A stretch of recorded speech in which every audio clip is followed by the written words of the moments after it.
विचार करिएगा, सोचिएगा, अपने मन में एक भाव रखिएगा। शिव जी के मंदिर की देहली के बाहर नंदी जी होते हैं, करें दर्शन।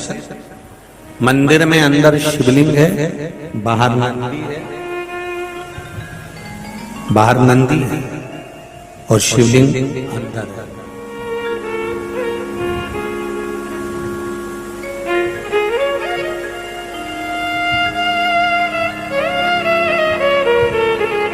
एक लोटा जल आप जब लेकर चले हैं,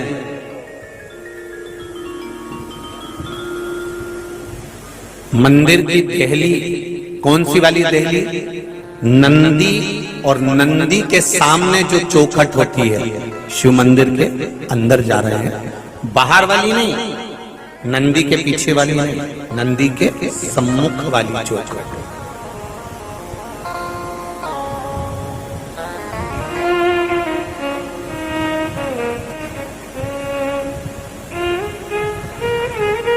नंदी के पीछे वाली चौखट की बात नहीं चल रही है, नंदी के सामने वाली चौखट की बात चल रही है।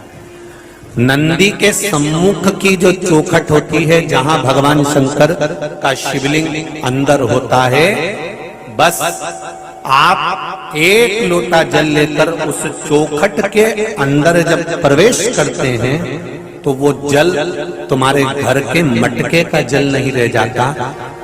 भारत की भूमि पर जितनी पवित्र नदियां हैं, वो सारी नदियां उस लोटे के अंदर आकर समाहित हो जाती हैं, जो शिव जी को चलता है। केवल चौखट,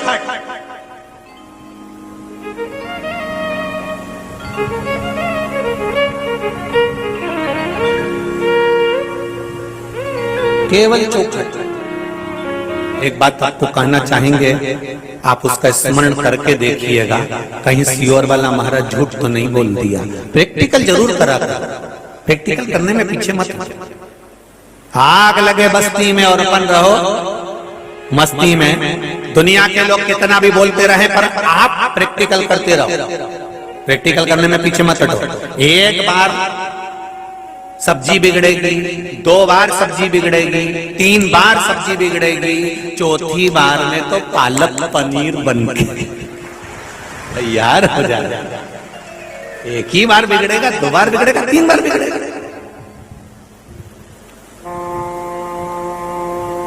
पीछे मत हटो। कोई कहेगा तुमसे, क्या मिल गया लोटा भर के जल चढ़ाने से? कितने महीने से चढ़ा रही है? 6 महीना हो गया। काम हुआ कुछ? भले नहीं हुआ, पर मैं भगवान के दरवाजे तक तो जा रही हूँ। तेरे मंदिर में आना मेरा काम, और मेरी बिगड़ी बनाना तेरा। ये वो संभालेगा। कभी कभी दीवार ऊंची होती है तो माताओं से उताई नहीं होती। बोलो रही जी, अरे बोलो तो होती क्या? तुम कितना भी चूना ले लो ने, डिस्टेम्बर ले लो ने, पेंट ले लो, ऊपर तक हाथ जाएगा ही नहीं। फिर तुम क्या करोगी? जम के बोलो। फिर क्या होगी? अरे कहीं से सीढ़ी मिल जाए तो अच्छा। सीढ़ी लेके आई, उस पर चढ़ भी गई, बाल्टी भी टांग ली, एक पांव इधर एक पांव इधर, वो चढ़ी बैठी ऊपर, पोत रही है, फिर भी हाथ नहीं गया। अब क्या करेगी? अब क्या करेगी? ए छोरा, ए बाबू, इधर आ। हाँ मम्मी। और तुम मुझसे लंबा है रे, थोड़ा चढ़ जा। मम्मी गिर गया तो? अरे तू क्यों चिंता करता है, मैं सीढ़ी पकड़ी हुई हूं, जम के तू चढ़। और छोरा को चढ़ा दिया और उसने पोत उतार के और आ गया। तो उसी तरह से तुम मंदिर तक जाते रहो, तुम उसकी चौखट तक जाते रहो, सीढ़ी पर भी चढ़ जाओ, फिर भी तुम्हारा काम सफल नहीं हो, तो अंत समय में देवती देव महादेव के हाथ में बाल्टी पकड़ा देना, वो ये निश्चित, वो संभाल, उस पर भरोसा तो रखो।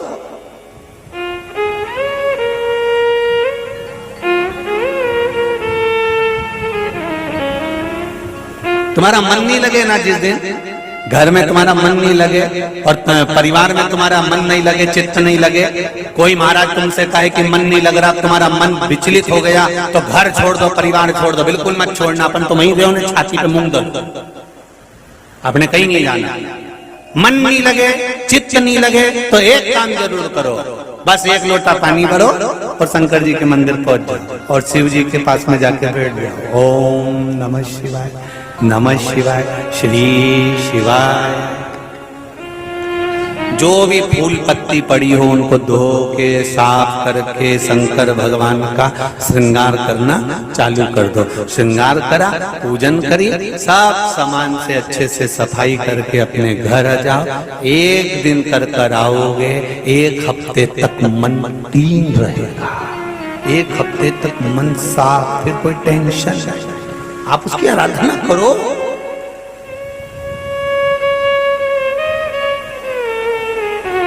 स्मरण करेगा, एक प्रैक्टिकल जरूर करिएगा।